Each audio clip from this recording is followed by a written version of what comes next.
continuar nessa alegria, cantando e louvando o nome do Senhor.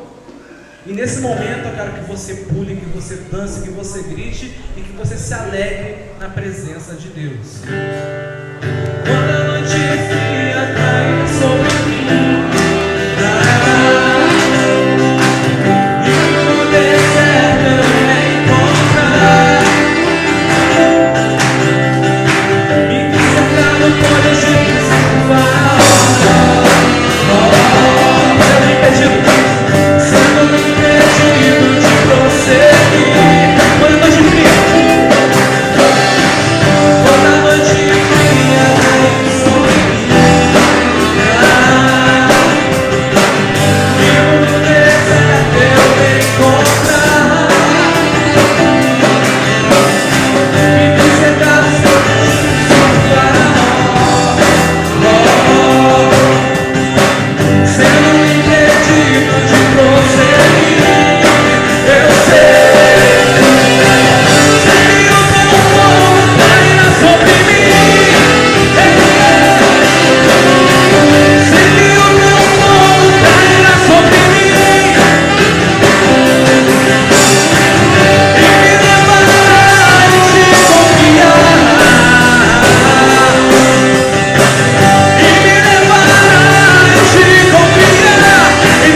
Sempre tua provisão.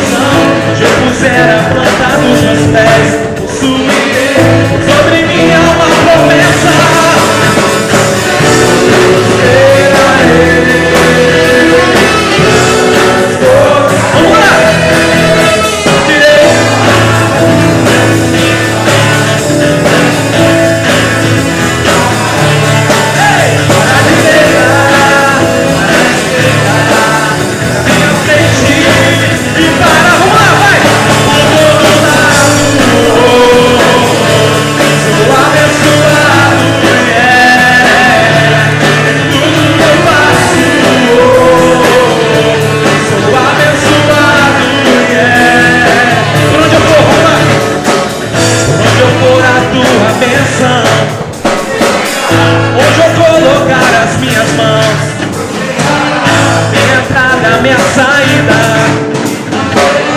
Sobre mim há uma promessa. Esperarei, transportarei os meus celeiros fartamente se encherão. A minha casa terá sempre a tua provisão, onde eu puser plantar dos meus pés. Sobre mim há uma promessa. Vamos lá, canta!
Glória a Deus. O nosso Deus nunca nos abandona. Essa igreja aqui é uma prova disso. Quase 60 anos, não? Ou é mais de 60 anos? É isso? Mais de 60 anos que está aqui em São Mateus? Que falaram hoje na reunião? A igreja congregacional de Linhares também está lá há 37 anos. Assim como a igreja de Vale Encantado, de Serra agora está começando. A igreja de Soté, Guaracruz está começando também. E meu amado, não há nada mais lindo do que você olhar para a obra de Deus, você olhar para a igreja, não o templo, mas você olhar para esse ajuntamento e você vê o quanto Deus é fiel. Você vê o poder de Deus na vida de cada pessoa. É lindo você olhar a alegria em pessoas que às vezes tem mais de 40, 50 anos de idade, mas estão pulando como um adolescente de 15, 17 anos. É lindo você ver um adolescente de 15, 17 anos, 20 anos ter a mesma seriedade pela palavra de Deus do que uma pessoa de 40, 50, 60 anos. E nisso nós vemos o avivamento do Senhor na sua igreja. Nós vemos que o Senhor não nos abandona. Nós vemos que o Senhor está presente, transformando pessoas em todas as idades, todas as faixas etárias, todos os estilos. E Ele tem se feito presente na sua igreja. Meu irmão, um simples salmozinho cantado ao ar livre é uma expressão de louvor ao Senhor. Um simples louvor tocado com instrumentos é a forma de expressar adoração e louvor ao Senhor. Quando você pega a sua Bíblia, bota embaixo do seu braço e vai para a igreja debaixo de chuva, debaixo de sol, de vento, de fome, desemprego, tristeza, luto, alegria, choro, e mesmo assim você bota a sua Bíblia ali e você vem para a casa do Senhor. Isso é uma expressão de louvor a Deus. E Deus tem sido engrandecido, porque mesmo quando o mundo tenta nos calar, mesmo quando o mundo quer fazer de tudo para que a igreja do Senhor acabe, nós permanecemos de pé. E é isso que nós temos pregado na igreja congregacional lá em Linhares, em nosso aniversário, que nós estamos de pé. Não importa o que se colocar contra nós, não importa o que vier de notícia contra nós, não importa os xingamentos, não importa as notícias, não importa as fofocas, não importa as mentiras, não importa o desânimo. Na igreja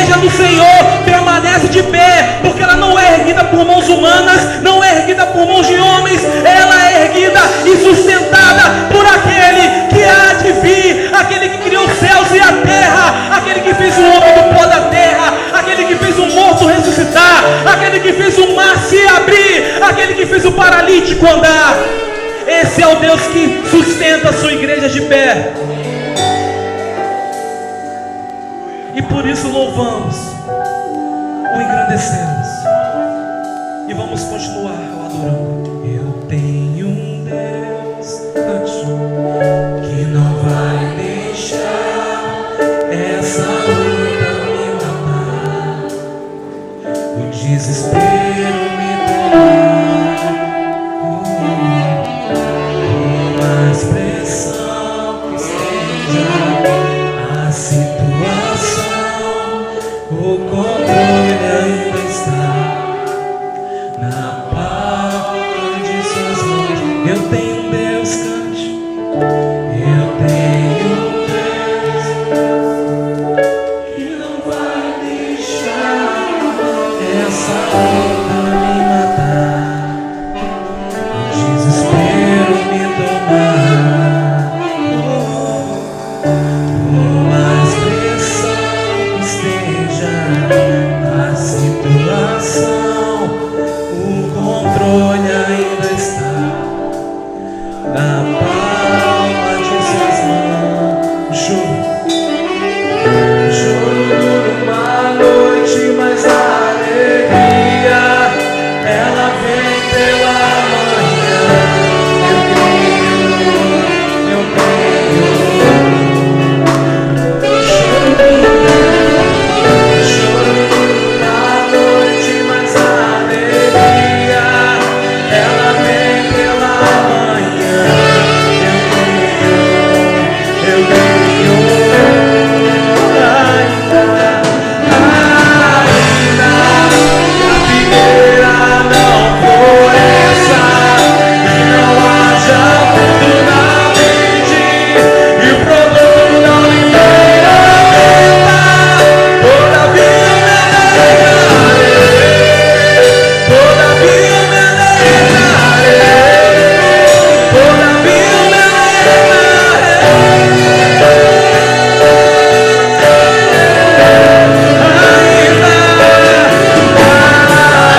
O título que eu dei para essa mensagem é Lidando com os males e as corrupções dos últimos dias.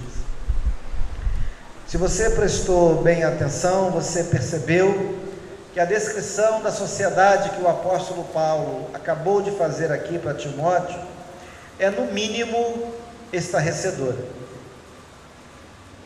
E o caso é mais interessante ainda porque quando a gente olha para a palavra difíceis que ele utilizou para caracterizar os últimos tempos, tem o seu significado compreendido como algo perigoso, brutal, violento.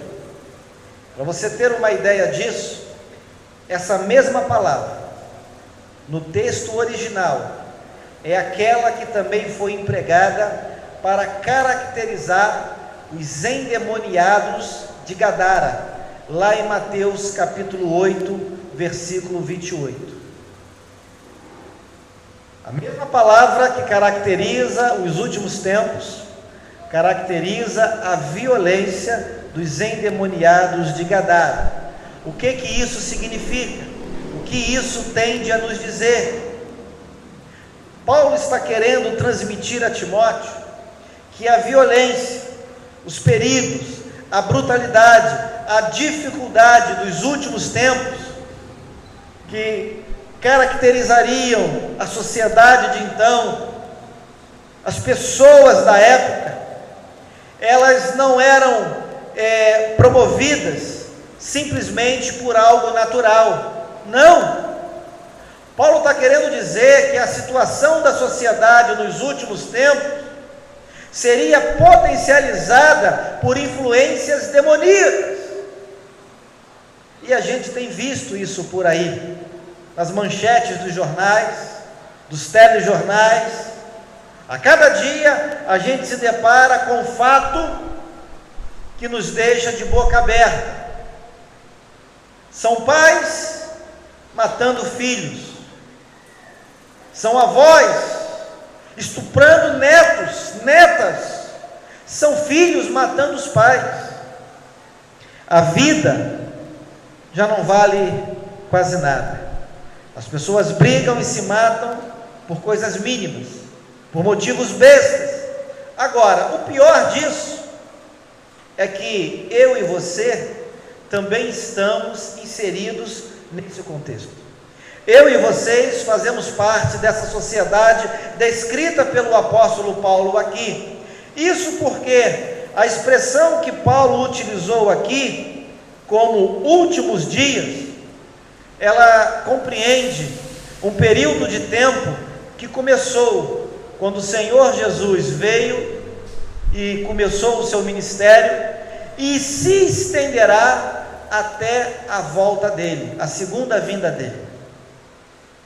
Então, de lá, passando por aqui e até que ele venha, esse período de tempo é chamado, à luz da Bíblia, de últimos dias. Então eu e você fazemos parte também desse período.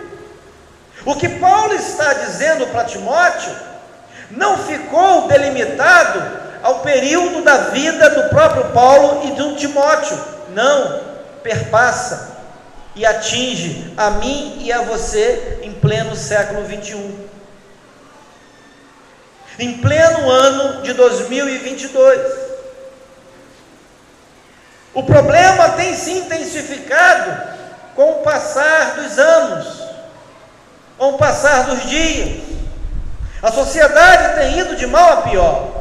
Mas antes que você se desespere, eu quero te dizer que eu trago boas notícias para você. Não precisa você sair daqui correndo, não precisa você se descabelar.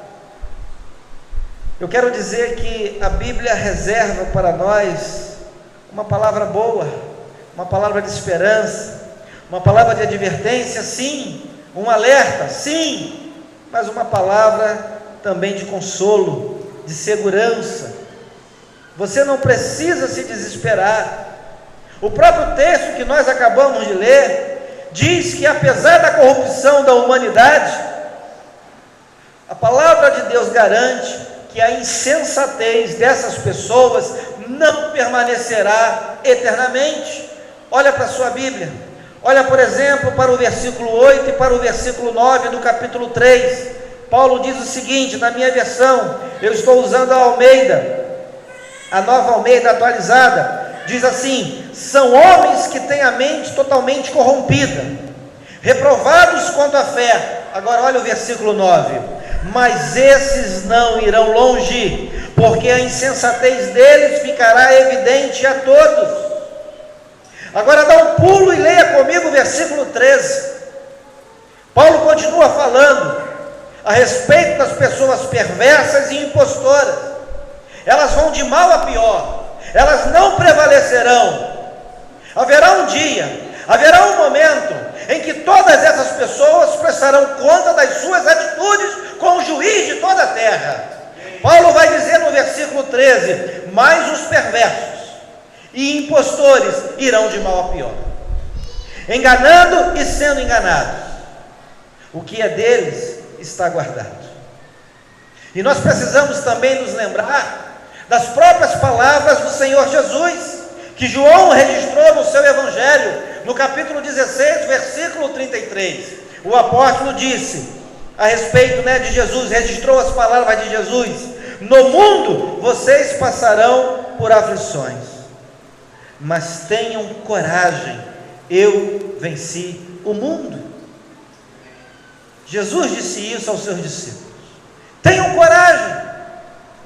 Em outras versões está escrito: tenham bom ânimo, eu venci o mundo. Essa é uma injeção de ânimo que eu e você precisamos para podermos proceder de maneira adequada em tempos de corrupção do gênero humano, em momentos maus, em momentos de aflições. Então, quando o apóstolo Paulo escreve esse capítulo da sua segunda carta ao seu filho amado, ao seu filho na fé, pastor Timóteo, Paulo o faz para orientá-lo e para encorajá-lo a proceder de maneira adequada diante dos males, diante das corrupções dos últimos dias, a fim de que o pastor Timóteo pudesse ter o seu ministério desenvolvido de maneira eficaz em tempos perigosos, em tempos violentos, em tempos difíceis, em tempos brutais. E é isso que nós estamos vivendo em pleno século 21, como eu já acabei de dizer. Então eu quero destacar para você nessa noite 3 instruções que neste capítulo o apóstolo Paulo deu a Timóteo e que com certeza servirão para você também, para mim também, já tem servido. Como eu disse, nós já compartilhamos essa mensagem com os irmãos de Soteco. Então eu tenho certeza que essas 3 instruções que eu separei nesta noite falará ao seu coração, servirá para a sua vida, servirá para o seu ministério, para que você viva de modo adequado em tempos difíceis. A primeira instrução que o apóstolo Paulo dá para Timóteo encontra-se no versículo 5. Olha para a sua Bíblia. Paulo diz assim: fique longe também destes. Em outras palavras, o apóstolo Paulo está dizendo para Timóteo se afastar das más companhias. É interessante que o apóstolo Paulo já tinha mandado Timóteo fugir de outra coisa. E que coisa era essa? Que coisa foi essa? Olha para o versículo 22 do capítulo 2. Paulo mandou Timóteo fugir das paixões da mocidade. É interessante esse verbo, fugir. Ninguém foge pensando no ontem. Ninguém foge caminhando devagar. As pessoas fogem de maneira apressada, com energia, e é isso que nós precisamos fazer das pessoas perniciosas ao Evangelho, das pessoas que causam mal ao verdadeiro Evangelho de Cristo. Paulo está mandando Timóteo fugir tanto daquelas coisas registradas lá no capítulo 2, como também desse tipo de gente.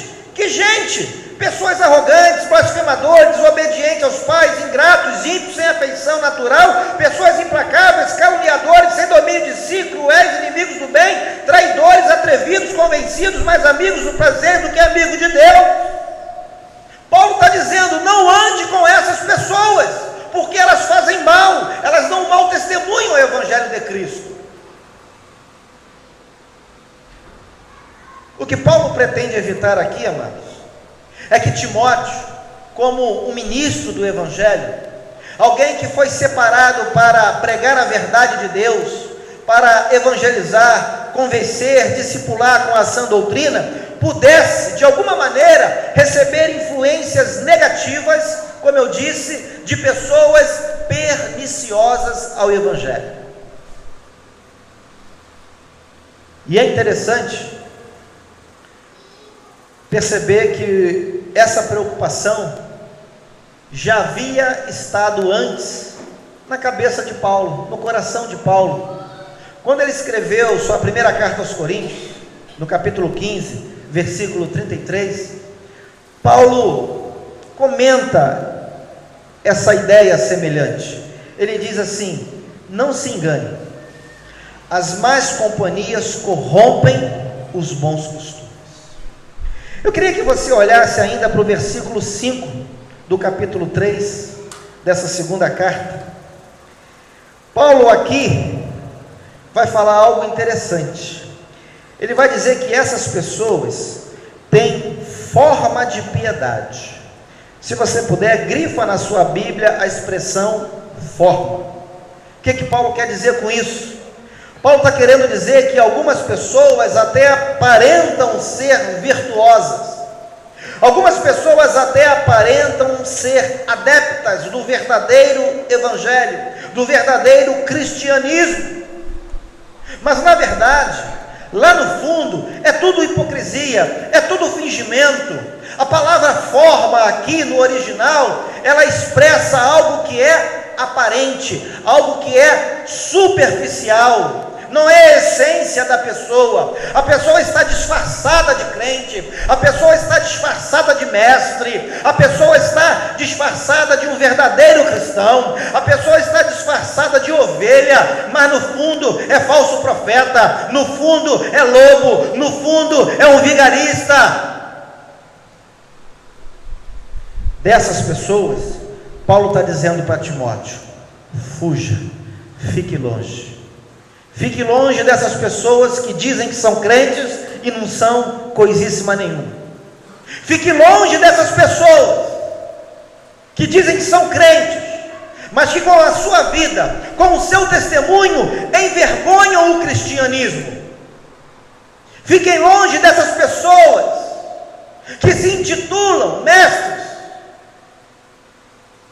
que dizem que foram chamados por Deus para pregar o Evangelho, mas estão distorcendo a sã doutrina. Fique longe dessas pessoas, não dê ouvido a elas, fuja da presença dessas pessoas. São falsos mestres, são falsos profetas, não merecem ser ouvidas.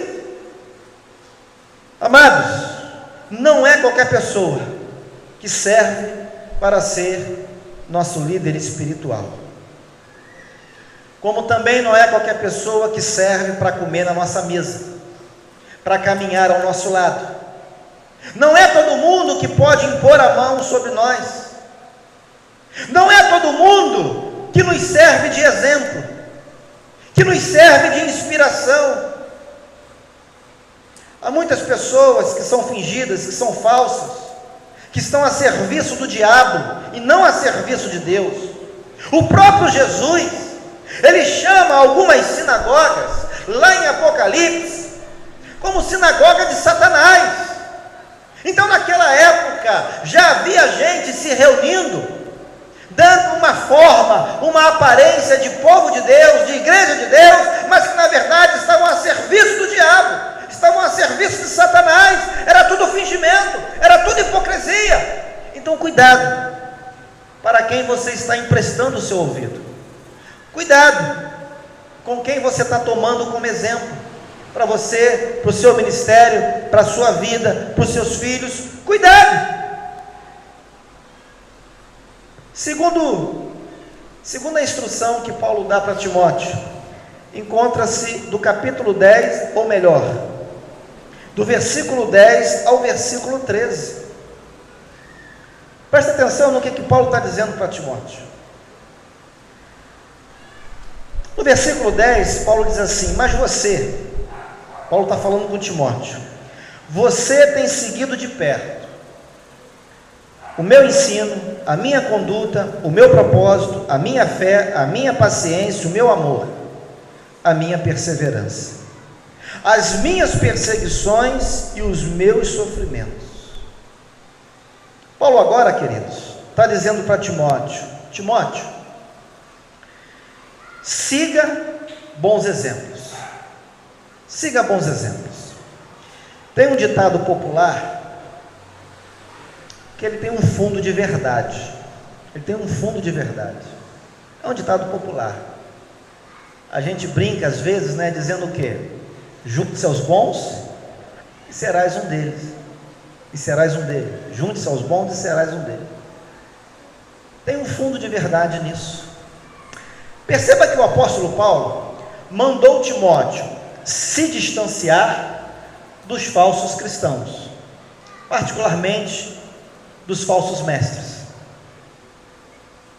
E agora, Paulo chama a responsabilidade para ele próprio, para si mesmo, e ele diz, com outras palavras, o seguinte para Timóteo: Timóteo, olha para a minha vida, olha para o meu ministério. Você me conhece, Timóteo, você me conhece. Eu tenho participação na sua ordenação ministerial, no seu amadurecimento, no seu crescimento na fé. Você me acompanhou durante algumas viagens, você foi instruído aos meus pés, eu comuniquei a você as verdades de Deus. Timóteo, olha para a minha vida, olha quantas coisas eu sofri por causa do Evangelho, por causa de Jesus. Eu estou preso ao escrever esta carta, Timóteo. Eu estou preso, não porque eu roubei, literalmente, não porque eu furtei, não porque eu fiz algo errado, mas porque eu estou pregando o Evangelho de Cristo, eu estou cumprindo o meu ministério, eu estou dando testemunha de Jesus. É por causa disso que eu estou preso. Eu escrevo para você da prisão. Olha para a minha vida, Timóteo, espelhe-se no meu ministério. Queridos, eu e você precisamos de boas referências para caminhar. Nós precisamos de boas referências no próprio ministério, dentro da própria igreja. Nós precisamos de boas referências no nosso local de trabalho, pessoas honestas, pessoas competentes, pessoas que se esmeram nas suas atividades profissionais, pessoas que se esmeram nas suas atividades intelectuais. Nossos filhos precisam de bons exemplos. Quem são os seus bons exemplos? Tem uma música de um cantor popular já falecido, em que um trecho, diz assim: meus heróis morreram de overdose. Queridos, que tristeza! Que tristeza você ter como referência, você ter como modelo pessoas desse tipo. Pessoas que não têm nenhum compromisso com a palavra de Deus, pessoas que estão mercadejando a palavra do Senhor, pessoas que querem sugar o sangue das ovelhas, que querem se aproveitar, obter lucros indevidos, pessoas que querem encaminhar os nossos filhos para a perdição. Quais são as referências dos seus filhos? Quais são as referências dos seus netos? Quais são as referências para você que é pastor, que é presbítero, que é diácono, que é do ministério de louvor, que é membro desta igreja, que está me ouvindo aqui agora? Quais são as suas referências? Em quem você tem se espelhado? O que você tem lido? Quais são as suas leituras? O que você está consumindo? O que você tem assistido na internet? O que você tem visto nas redes sociais? Quem você tem seguido?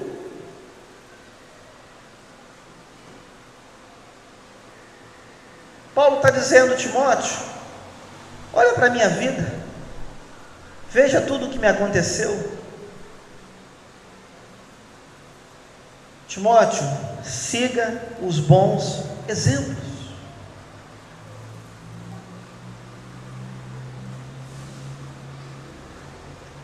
Vou falar uma coisa aqui para vocês, não fiquem tristes.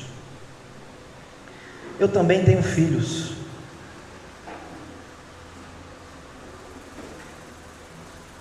Quem são os namorados dos seus filhos, das suas filhas? Quem são os melhores amigos dos seus filhos e das suas filhas? Com quem eles vão ao cinema? Com quem eles vão jogar bola? Com quem eles vão para as festinhas? Quem são essas pessoas que andam cochichando nos ouvidos dos nossos filhos? Quem são essas pessoas? Quem são essas pessoas que estão entrando na nossa casa, arrastando os nossos filhos? Quem são essas referências? Que programas, que programações os nossos filhos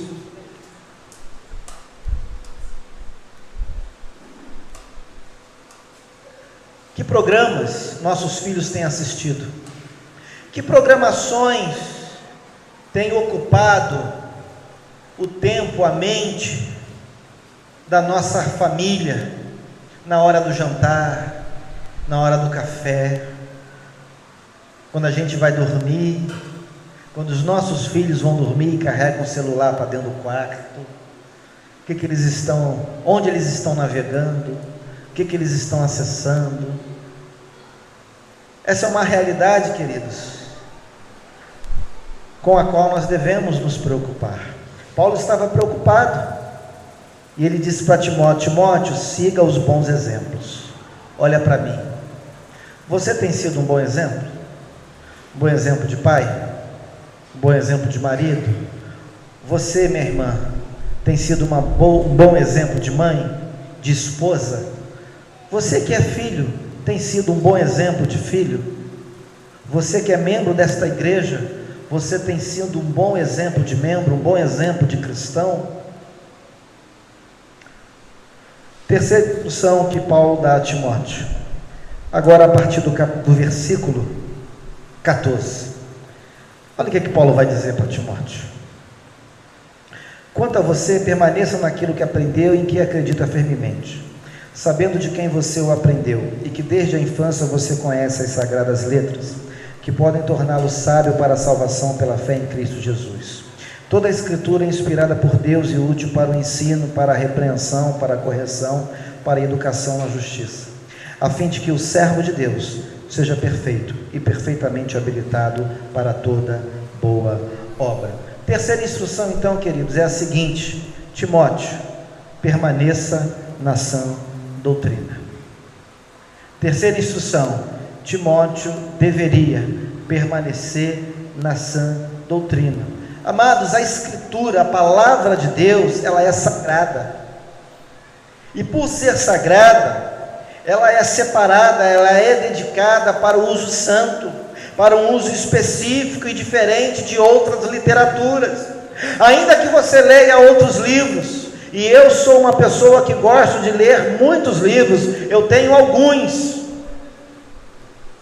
eu gosto de ler, eu leio um pouco, eu me instruo, eu procuro estudar alguma coisa, mas, amados, nada do que eu leia, nenhuma literatura que eu compre, nada está no mesmo nível do nível da palavra de Deus.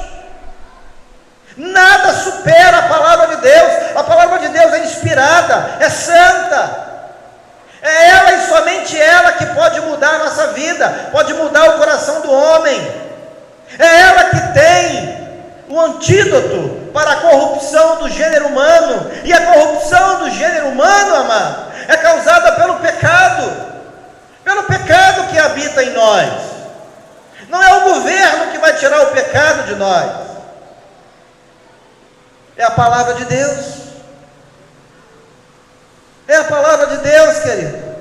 Ela é santa, ela é inspirada, ela está acima de toda e qualquer literatura. Ainda que alguns segmentos religiosos queiram colocar outras literaturas no mesmo nível da palavra de Deus, ou até mesmo acima dela, entendam uma coisa: a palavra de Deus é incomparável. Nada a substitui. Paulo diz isso no versículo 15. Olha o que Paulo diz: você conhece as sagradas letras. A palavra de Deus é sagrada. Aqui no versículo 15, Paulo vai ressaltar para Timóteo uma outra característica da sã doutrina, da própria Escritura, da própria palavra de Deus. Paulo vai dizer que a Escritura é capaz de conduzir o homem à salvação. Ele vai dizer assim, desde a infância você conhece as sagradas letras que podem torná-lo sábio para a salvação pela fé em Cristo. Então, amado, quando você tiver que abrir a sua boca, pregue a palavra. Em vez de você ficar contando história da sua vida, em vez de você ficar contando historinha daqui e de lá, fazendo gracinha, piadinha no púlpito, diante da palavra de Deus aberta, pregue a palavra. É ela que tem poder. Não é a sua historinha, não é a sua piada, não é a sua gracinha. Quem tem poder para santificar um povo, mudar uma igreja, fortalecer alguém, é a palavra de Deus. Ela é inspirada, é ela que salva o pecador. Pregue tudo o que consta na palavra de Deus. Pregue tudo que Deus revelou. Pregue. Fale de tudo, fale de todos os temas. Aborde questões difíceis, algumas que as pessoas até não gostam de ouvir. Aborde, fale, ensine, pregue a palavra de Deus. No versículo 16, Paulo vai dizer que a Escritura tem uma outra característica: é confiável. Ela é confiável. Leia o verso 16: toda a Escritura é inspirada por Deus. Ela é confiável justamente porque ela é inspirada. E a inspiração da palavra de Deus é tão fundamental, amados, que o próprio diabo, Satanás, desde o início tentou atacá-la, tentou mudá-la. Você lembra do que aconteceu em Gênesis capítulo 3, no versículo 1? Você lembra? Que Satanás se apresentou para Eva e indagou o que Deus havia falado. E quando Eva replicou o que Deus havia dito, Satanás, em outras palavras, disse: não, Eva, não é bem assim, não é exatamente isso que Deus falou. Não, Deus quis dizer tal coisa, por causa disso, por causa daquilo. Ou seja, o próprio diabo tentou diminuir a importância, o valor da palavra de Deus. E é isso que o mundo tem feito hoje, tentando relativizar as sagradas Escrituras. Agora cada um tem a sua própria palavra, tem a sua própria Bíblia. Agora cada um interpreta a palavra do jeito que quer, da maneira que melhor lhe convém. Será que isso está certo? Será que a interpretação da palavra de Deus é ao bel prazer de cada um? Será que não existe mais a importância da intenção do autor, sendo ele a pessoa inspirada, a pessoa que recebeu a revelação de Deus para nos deixar o registro? Será que a minha maneira de entender a Bíblia é superior à intenção do autor a escrever o texto sagrado? Eu pergunto uma coisa para vocês: quem foi inspirado? Paulo, por exemplo, já que estamos falando de Timóteo, né? Paulo que foi inspirado ou você que foi inspirado? Foi Paulo. Foi o autor sagrado que recebeu a inspiração.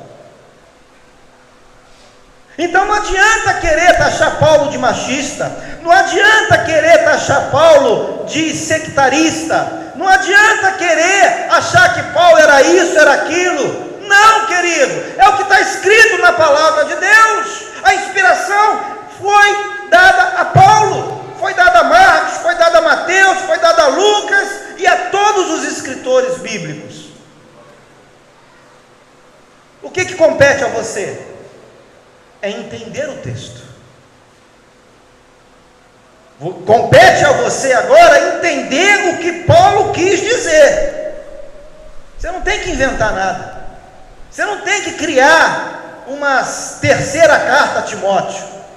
Você não tem que inventar mais um evangelho. Você não tem que inventar mais um capítulo para o livro de Atos. Não! O cânon está fechado, querido. Nosso trabalho agora é mergulhar nas Sagradas Escrituras e extrair delas a intencionalidade de Deus por meio de cada autor bíblico. Mas Paulo diz mais a respeito das Sagradas Escrituras. Paulo vai dizer que a Escritura é útil. Olha o versículo 16. É útil para quê? Para o ensino, para repreensão, correção, educação na justiça.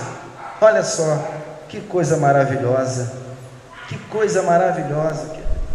Para o ensino, transmitir o que é certo, para a repreensão, frear o erro, para a correção, explicitar como fazer o que é certo, para a educação na justiça, ensinar, dizer como permanecer no caminho certo. E no verso 17, amados, Paulo vai dizer mais outra característica da palavra de Deus. Ele diz assim: a fim de que o servo de Deus seja perfeito e perfeitamente habilitado para toda boa obra. Escute uma coisa, querido: a palavra de Deus, ela é capaz de nos capacitar para o serviço. Tem muita gente pensando de maneira diferente. A pessoa acha que pode servir, ou que o serviço precede a palavra. Não é assim. Não é assim. Não é o serviço que faz você aprender a palavra de Deus, mas é aprendendo a palavra de Deus que você se torna apto para o serviço. Pastor Hernandes Dias Lopes diz algo muito interessante. Ele diz o seguinte: antes de nós fazermos a obra de Deus, nós precisamos ter comunhão com o Deus da obra. Em outras palavras, fiz uma paráfrase aqui. Só que tem muita gente, amado, querendo fazer a obra de Deus sem receber a instrução de Deus, sem ter comunhão com Deus, sem conhecer a palavra de Deus. Não é essa a ordem. Paulo está dizendo, sim, a palavra, a Escritura, ela pode nos habilitar para toda boa obra. Mas Paulo não diz o contrário. Paulo não diz que é fazendo a obra que você vai conhecer o Deus da obra. Paulo está dizendo que primeiro você passa a ter intimidade com o Deus da obra, e depois você se dispõe a fazer a obra desse Deus.